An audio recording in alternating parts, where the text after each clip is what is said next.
Three,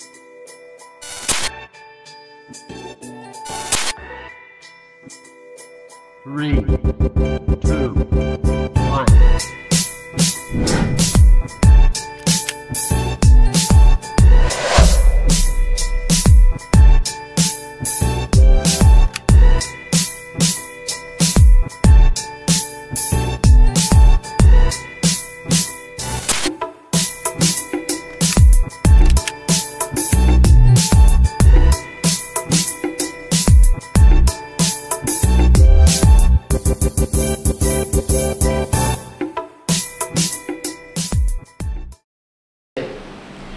Halo Paku Muda, kembali lagi di Obrolo, ngobrol santai tebarkan inspirasi. Kali ini bersama saya Rikeza Raihan yang akan menjadi pemandu dalam kegiatan kita kali ini dan bakal ngebawain isu-isu seputar hukum, edukasi, dan obrolan menarik lainnya seperti biasanya. Dan kali ini kita kedatangan narasumber yang luar biasa nih teman-teman. Ada Jesslyn dan Raffi yang baru saja pulang dari mana?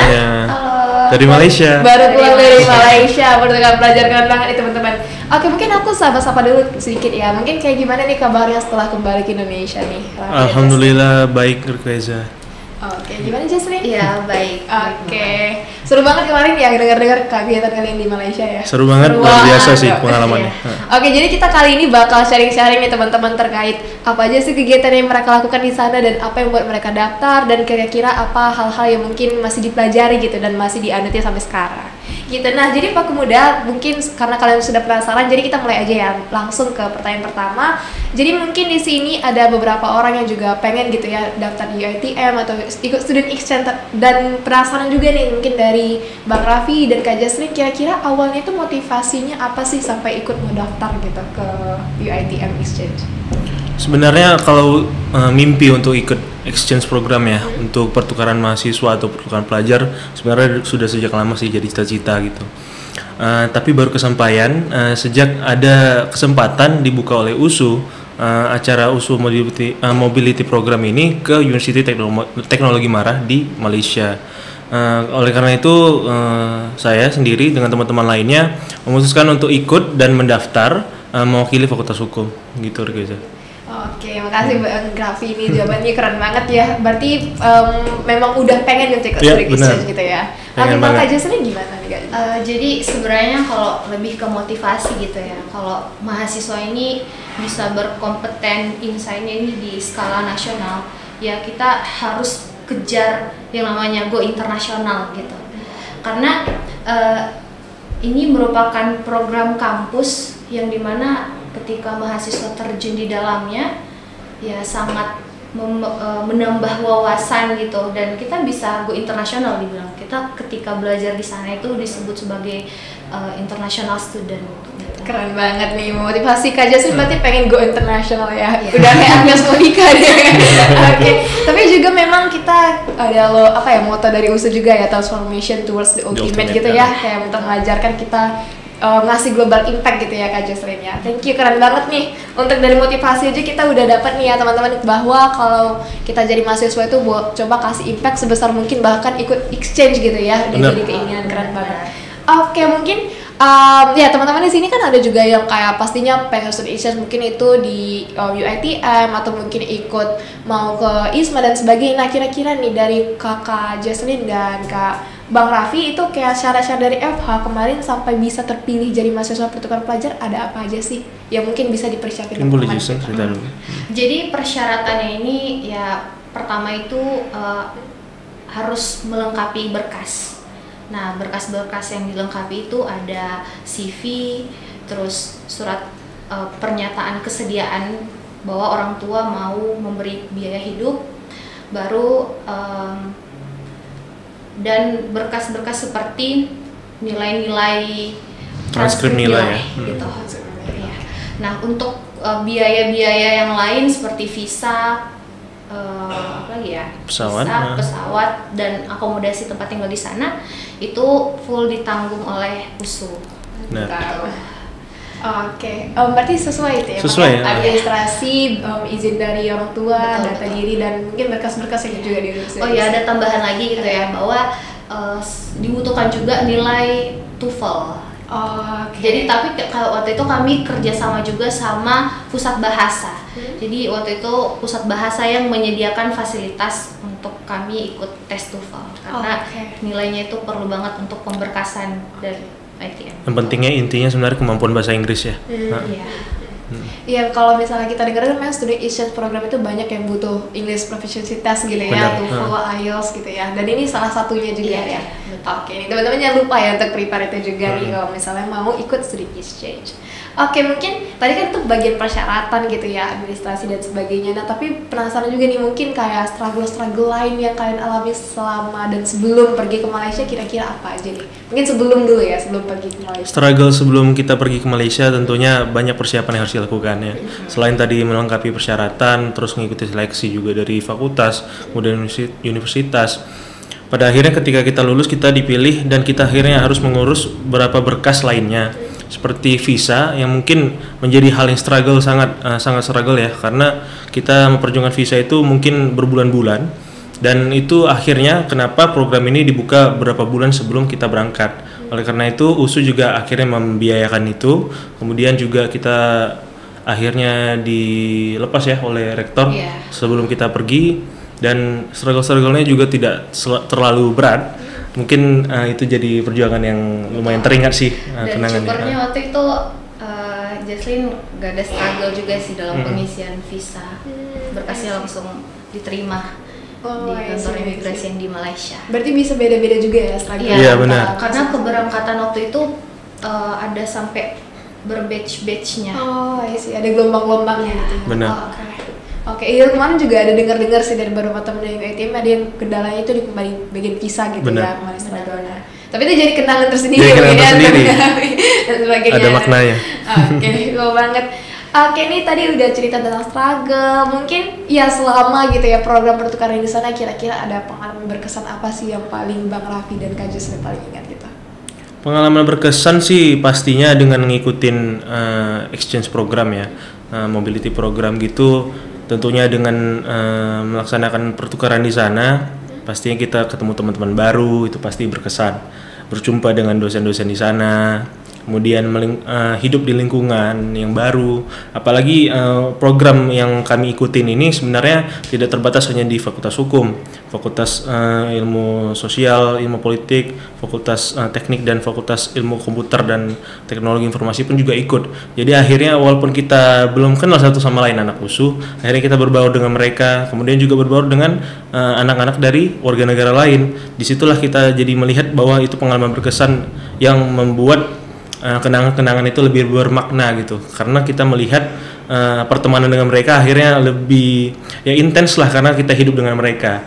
Nah selain itu juga dengan dosen-dosen, dengan teman-teman yang di Malaysia pun akhirnya kita mempunyai koneksi dengan mereka yang akhirnya ya pasti dengan jangka panjang kita jadi memiliki koneksi yang lebih luas sih dari situ. Mungkin Jesslyn ada ditambahin sedikit. Sebenarnya kesannya itu adalah ketika kami di sana itu benar-benar mendapatkan ilmu, gitu, ilmu wawasan saat belajar, karena ya bisa menjadi sebuah komparatif tersendiri gitu, ketika kita tahu ya ini hukum di Indonesia dan bagaimana sih hukum di Malaysia. Jadi kesannya sebenarnya kita mendapatkan ilmu itu. Gitu.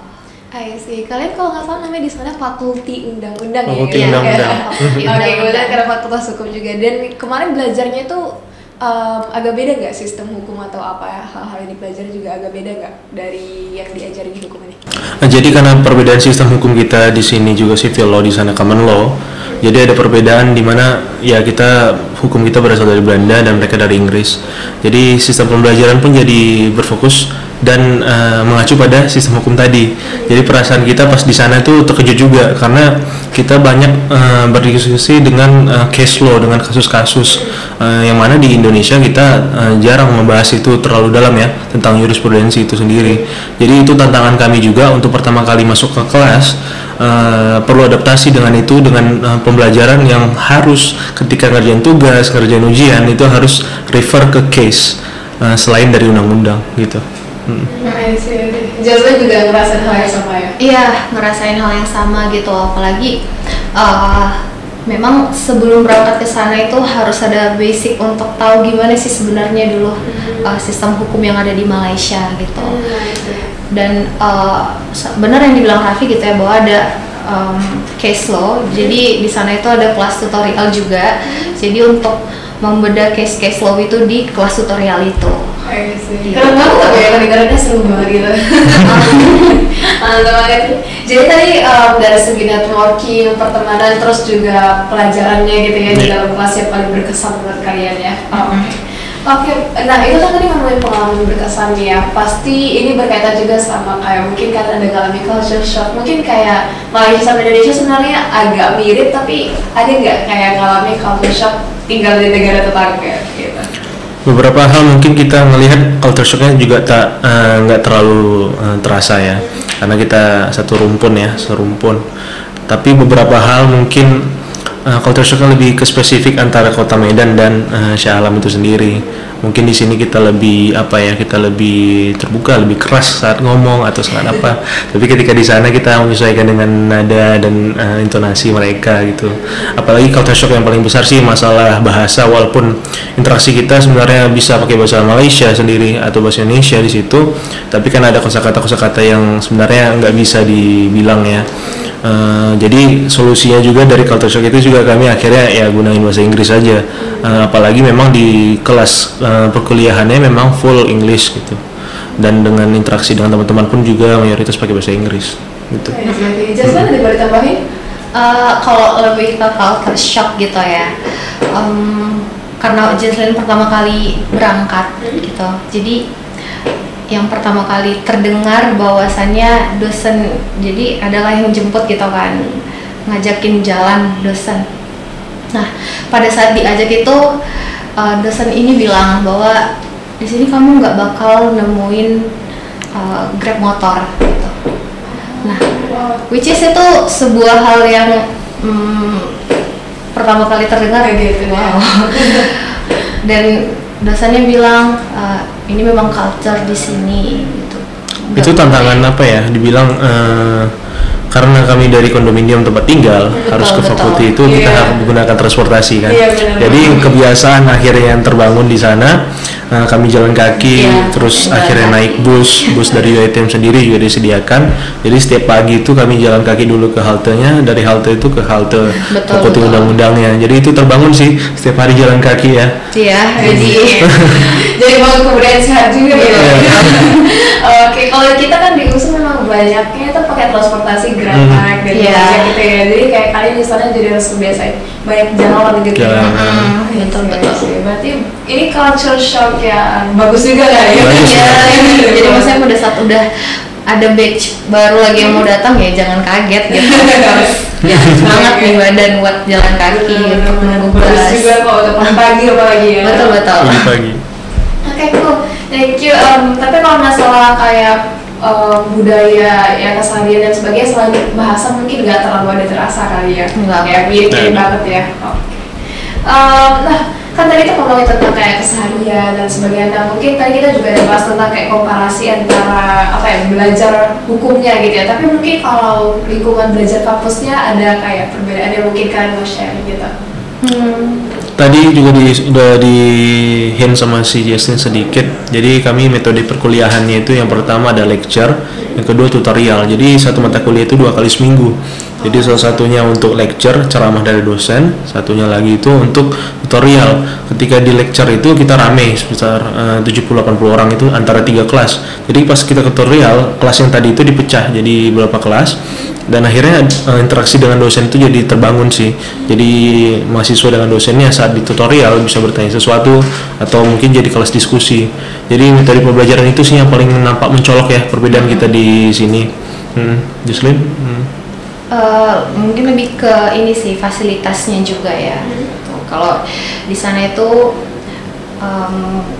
akses jurnal internasional itu kita mahasiswa udah bisa akses gitu.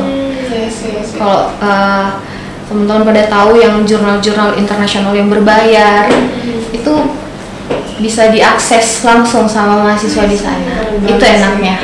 Gitu.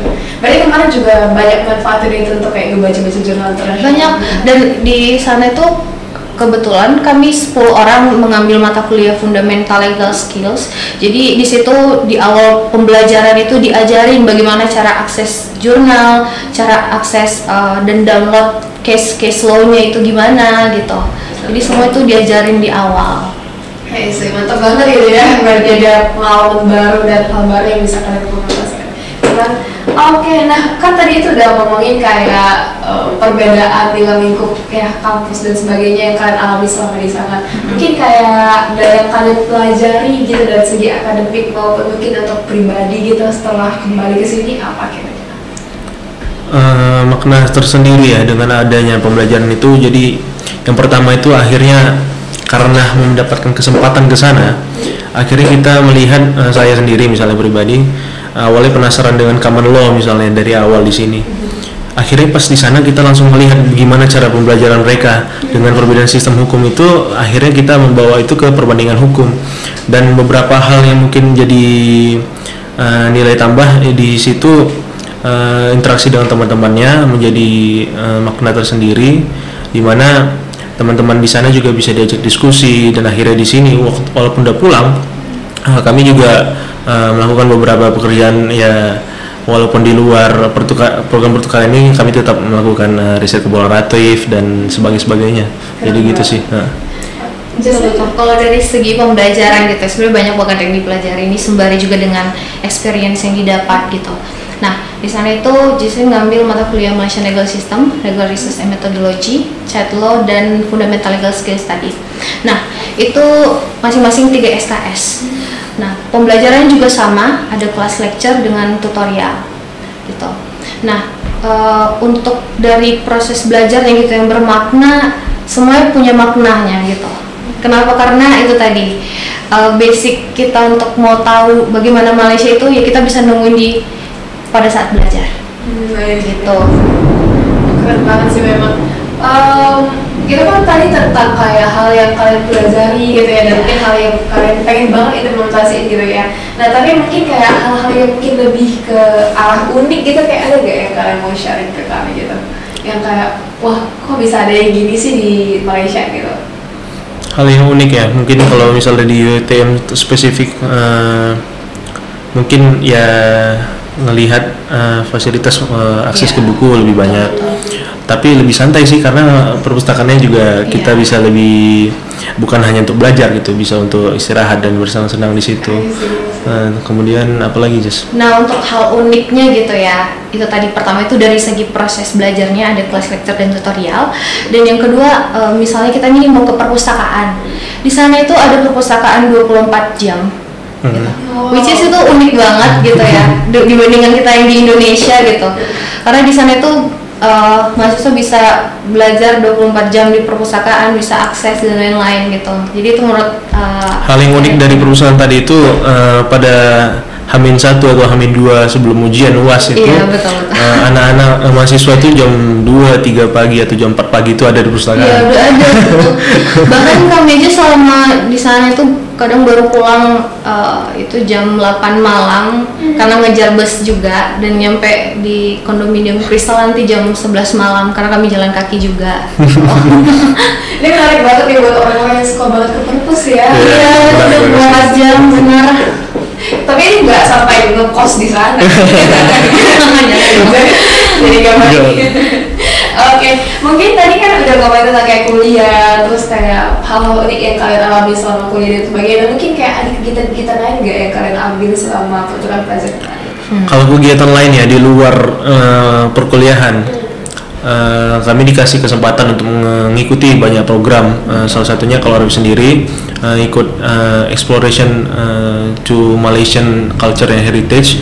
Jadi waktu itu program ini diadakan 6 hari di Melaka dan di Selangor. Jadi selama 6 hari itu kami melaksanakan kegiatan-kegiatan tidak hanya dengan mahasiswa dari Indonesia walaupun Malaysia, tapi juga dengan teman-teman dari USA, dari Arab Saudi, teman-teman dari Timur Tengah, bahkan dari Korea atau Jepang juga ada, bahkan Jerman juga ada waktu itu.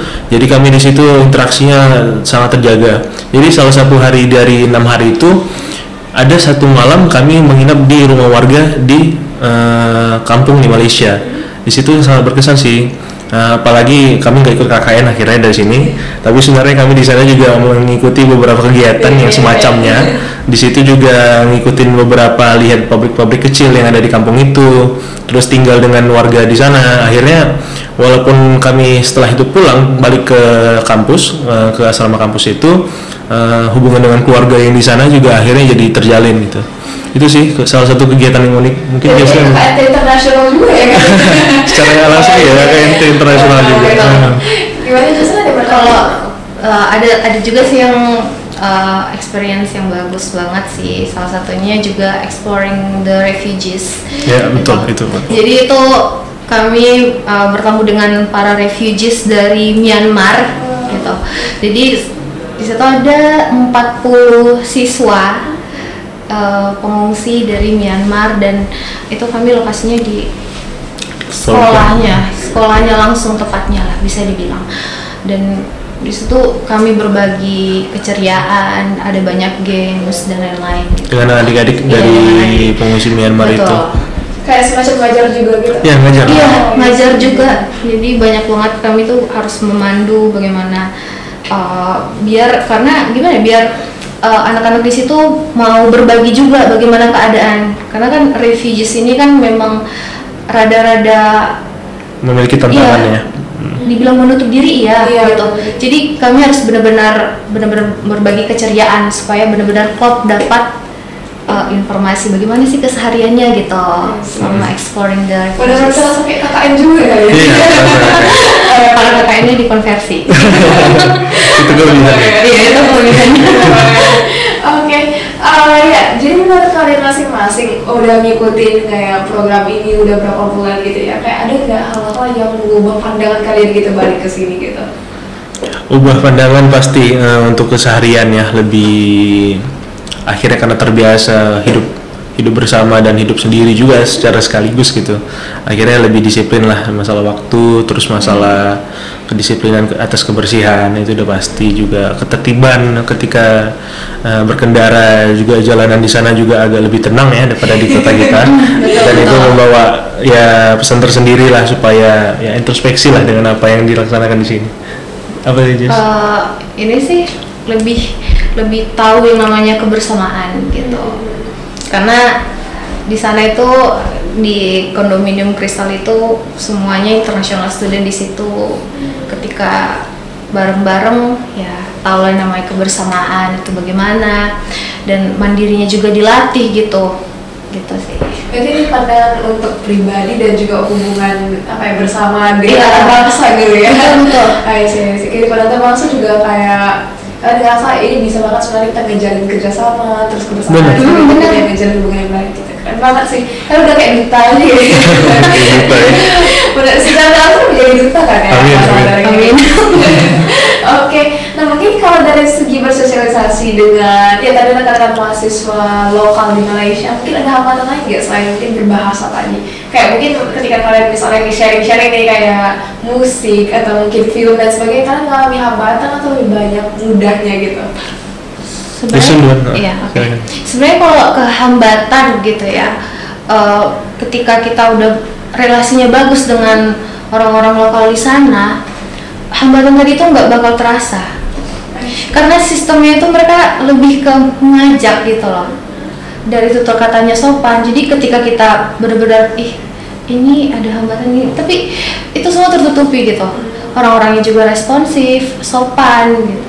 Jadi ketika hambatan itu ada, itu nggak nampak sama sekali. Jadi malah tetangga yang seru gitu ya? Betul. Jadi lebih kayak ini saudaraku gitu. Jadi lebih enak explore di Malaysianya gitu. Jadi pergaulannya juga karena dekat dengan mereka, akhirnya di luar jam kelas atau jam kuliah ya kami jalan-jalan juga. Kadang jauh juga jalannya waktu itu ke Genting atau di mana ya. Betul. Kita melihat dengan teman-teman yang dari Malaysia itu pun ikut jalan dengan kami. Dan beberapa hal lainnya ya, kayak misalnya interaksi tentang ya culture pop misalnya lah. Kita ngobrol sehari-hari dengan mereka. Ya justru orang Malaysia pasti kenal dengan musik-musik Indonesia misalnya. Akhirnya juga jadi lebih nyambung gitu tentang ini tentang ini. Jadi bahasannya juga jadi ya bermacam sih, luas jadinya. Keren banget. Berarti seru lah ya sosialisasi. Seru banget. Seru banget. Masih ini nggak masih kayak masih sering kontak-kontakan? Masih sangat. Iya, udah follow-followan Instagram. Nah, itu Ngomong-ngomong sih ya. Oke, mungkin ya tadi kan ngomongin kayak tentang teman, culture shock dan sebagainya. Kalau masalah tempat gitu, kayak ada nggak tempat-tempat yang jadi favorit kalian untuk dikunjungi selama di Malaysia? Oh, ada. Apa tuh? Boleh share? Tempat favoritnya pertama dulu lah, perpustakaan sih. Pastinya, karena itu bener-bener lokasi yang paling nyaman buat belajar gitu. Dan tempat yang lain seperti sempat ke Genting. Nah, itu Genting itu tempat yang paling dingin. Seru, dingin juga. Jadi kirain itu kipas, rupanya beneran dingin gitu. Lebih dingin tuh dari berapa lagi? Genting dong. Dan di situ ada cable car juga, jadi bisa ya seru lah itu ya, explore. Jadi itu waktu naik pulang pergi 18 ringgit. Dan itu worth it untuk mahasiswa buat jalan-jalan lah, healing tipis-tipis lah. Mantap banget. Kalau ada apa yang mana Bang? Kalau tempat favorit tadi perpustakaan, sebenarnya karena Jesslyn juga lihat dia suka baca. Sebenarnya kalau anak cowok selain membaca di sana juga ada tersedia PS5 juga di situ. Terus ada piano, terus ada fasilitas lainnya, gaming juga ada banyak. Jadi ketika komputer juga banyak di sana pun akhirnya juga selain belajar akhirnya terbawa oleh keadaan di situ, ya boleh aja bebas mau ngapain untuk eksplorasi. Untuk aktivitas gitu ya kan, PS5 tuh ribet ya kalau purpose kayak dipisah gitu. Ya harus dipisah karena tapi uniknya di sana juga mahasiswanya lebih bisa terdiri lah. Kalau ke perpustakaan ya bukan untuk main. Iya, jadi ini sih. Untuk nginap gitu ya.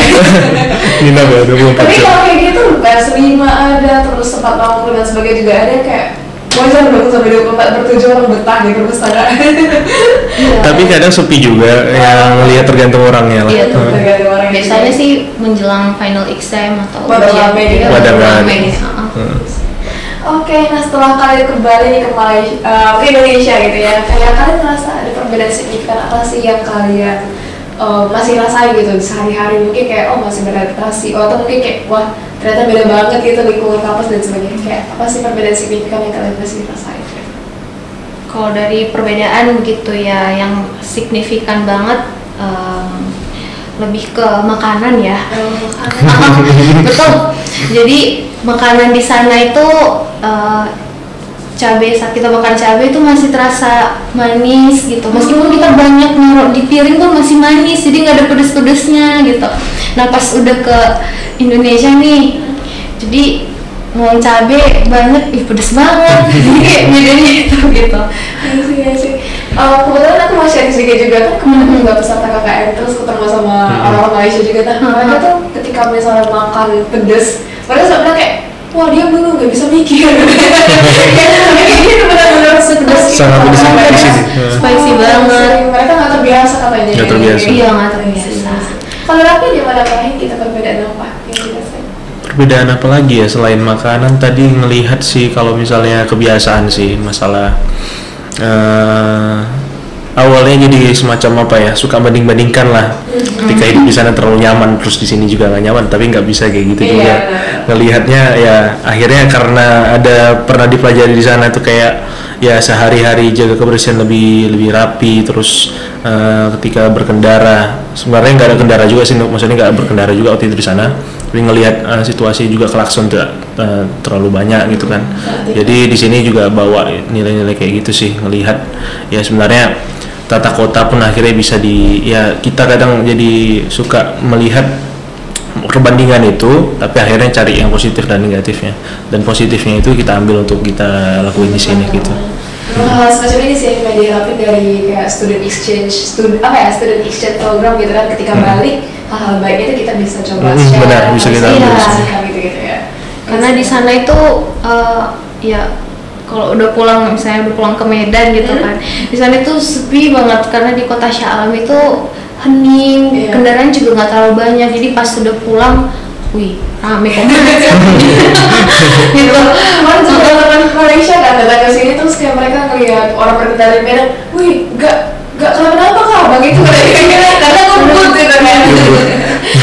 Saya kaget mereka di sini. Karena memang sepi gitu, jadi hening, nggak terlalu ramai kendaraan. Jarang klakson Iya, gitu ya. betul. Oke, nah kan tadi udah ngeliat kayak wah kalian sejauh ini kayak nyaman banget gitu lah ya programnya di Malaysia, pengalamannya juga seru banget. Nah mungkin aku mau nanya kayak ada nggak rencana kalian untuk kayak coba singgah lagi atau mungkin bahkan kembali studi gitu di Malaysia kalau ada ya kesempatan? Kalau ada kesempatan pasti nggak bisa nolak kalau misalnya ke sana karena sudah terlalu nyaman sih, karena lihat situasi juga perkuliahan di sana juga terlalu sangat nyaman lah, fasilitas lengkap, kemudian melihat ya lingkungan belajarnya pun juga sehat dan banyak hal yang mungkin jadi positif untuk kita lebih banyak belajar di sana. Kalau dikasih kesempatan lagi ke sana atau mungkin lanjut studi nanti ke sana pun juga nggak bisa nolak. Iya, betul banget karena udah tahu bagaimana Malaysia itu ya, untuk rencana belajar lagi atau ya untuk explore itu pasti pengen banget gitu. Ada yang lain semua gitu ya. Misalnya nih kita ada kegiatan summer course ke sana gitu. Ya Iya, itu kesempatan bagus banget untuk diikuti. Jadi permintaan ke USU nih ya. Ada yang sama gitu. Oke, nah tadi kan udah kayak kita ngerangkum dari banyak banget ya aspek kayak dari makanan, bahasa, kehidupan pertemanan dan sebagainya. Nah, mungkin kalian ada nggak mau nyampain kayak kesan-pesan gitu mungkin untuk kayak adik-adik mahasiswa yang mau coba di exchange, mungkin spesifiknya ke Malaysia atau mungkin generally ke negara lain gitu? Oke, pesan-pesannya untuk yang mau exchange juga gitu ya ke Malaysia, benar-benar harus tahu basic bagaimana Malaysia itu. Jadi pada saat udah sampai di Malaysia nggak terkejut, karena ketika teman-teman tahu bagaimana Malaysia itu, ya pasti teman-teman merasa nyaman, ilmunya juga dapat, dan ya explore pengalamannya juga dapat gitu. Karena banyak sekali tempat-tempat yang nggak kita temui di Indonesia, kita bakal temui di Malaysia gitu. Keren banget Jocelyn, thank you. Atau Rafi ada kesan-kesan? Untuk teman-teman yang berminat juga untuk exchange program, khususnya juga ke Malaysia atau negara lain, USU dan Kemendikbud pun juga banyak program untuk pertukaran mahasiswa ya, mulai dari program yang dilaksanakan oleh kementerian juga dilaksanakan oleh universitas. Jadi pastinya yang paling penting persiapkan diri, niat kalian juga pastinya harus dikuatkan. Kemudian karena adaptasi dengan lingkungan baru akan sangat sulit, jadi perlahan juga harus dilihat bagaimana kesiapan kalian untuk melaksanakan exchange program itu dengan kesiapan yang betul-betul siap, karena akan banyak tantangan secara ekspektasi, kemudian realitanya juga akan terjadi gimana kita juga nggak tahu. Akhirnya dengan itu, dengan cita-cita yang ingin kalian capai itu dengan salah satunya dengan exchange program menjadi salah satu hal yang sangat bermanfaat bagi kalian kalau kamu tidak pernah nyerah untuk mendapatkan itu sih. Keren banget nih. Dari Kak Jocelyn, dari Bang Rafi juga udah ngasih kesan-pesan nih teman-teman untuk kayak kalian yang mau ikut exchange program dan sebagainya. Dan mungkin boleh kontakkan kali ya, mungkin anda boleh langsung follow aja IG Bang Rafi, Kak Jocelyn kalau misalnya mau tanya-tanya gitu. Boleh. Nah mungkin kayak udah makasih banyak nih ya untuk Bang Rafi dan Kak Jocelyn udah ngasih waktu kayak buat kita sharing-sharing hari ini. Tapi mungkin sebelum aku benar-benar menutup nih, kita boleh kasih nggak 3 kata yang menggambarkan program pertukaran kemarin gitu. Mungkin dari Jocelyn dulu. 3 kata ya. Insight, go international. Aja. Keren banget. Ada Insight dan go international. Iya. Oke. Cool. Kayak dari awal udah konsistennya memang mau go international. Iya, gitu karena ya. perlu banget. Itu sangat penting bagi kita mahasiswa gitu. Bener banget. Kalau dari Rafi gimana? Pertama menginspirasi, yang kedua itu jadi bermanfaat ya, dan ketiga itu jadi apa ya, kita deskripsikannya kayak sangat hebat lah gitu. Nice. Inspirasi. Oke, kalau aku bisa bilang kayak kalian ini berarti memang udah harus apa ya, kayak kemarin tuh sebelum pertukaran dan setelah pertukaran harus kayak punya sifat ambasador juga gitu ya. Benar. Ya, untuk berbagi dan memang mau untuk bertukar budaya gitu ya. Keren banget. Ya jadi teman-teman kalau misalnya kalian mau studi exchange dan sebagainya, mungkin kayak harus punya mindset yang tadi udah di-share sama Bang Rafi sama Kak Jocelyn gitu ya sebelum berangkat, biar perjalanannya tuh seru gitu ya dan menyenangkan. Benar. Oke, nah karena udah kita sharing banyak banget hal, terus mungkin juga ngomongin syarat, juga struggle dan sebagainya juga kita udah sharing dari tadi gitu ya. Tanpa berapa mungkin kita harus menutup podcast kita hari ini, dan kita bakal juga nanti ketemu di podcast berikutnya ngebahas hal menarik lainnya nih teman-teman. Untuk Kak Jesslyn dan Bang Raffi, makasih banyak Terima kasih banyak. udah sharing, dan ya sangat-sangat lengkap gitu ya insight-nya dari awal sampai akhir juga dibuka semua sama mereka. Nah mungkin nanti kalau misalnya kontak boleh lagi ya kayak ke sosial media mereka gitu. Dan sampai di sini saya sebagai host untuk acara ini, Riza Rayhan, pamit undur diri, dan juga pada Bang Raffi dan Kak Jesslyn terima kasih banyak, dan see you di podcast berikutnya teman-teman. See you, guys. See you next, bye bye.